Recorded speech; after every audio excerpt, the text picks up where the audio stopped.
Hello po, sakit sa puso, nagdudulot na ba ng paglaki ng tiyan at mga daliri?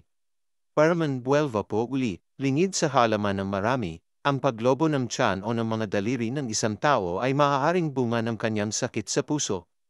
Ano-ano nga ba ang mga kondisyon sa puso na nagdudulot nito? May isang bata na lumubo ang mga daliri sa kamay at paa dahil sa butas sa kanyang puso.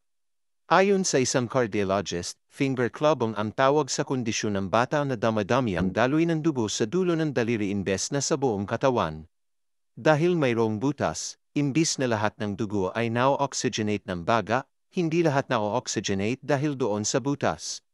So hindi gaanong nagkakaroon ng tamang amount ng oxygen yung dugo nito.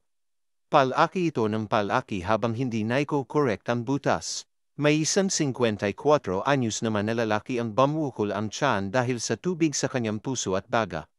Yan po ang mga sintomas ng heart failure. Kaya po lumalaki ang tiyan niya ay kapag mahina ang puso, nalulunod siya. Then yung lunod na iyon, sasaluhin ng baga, so inuubo, hinihingal. And then pagka hindi na kaya ng baga, sasaluhin ng atay. Parang pakiramdam busog, ngayon, lumalaki.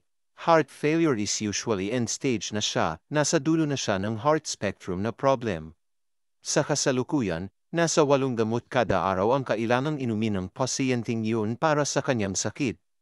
Lumabas sa datos ng Philippine Statistics Authority o PSA na namumuna ang ischemic heart disease sa mga sanhi ng pagkamatay ng mga Pilipino. Ingat po palagi. God bless po.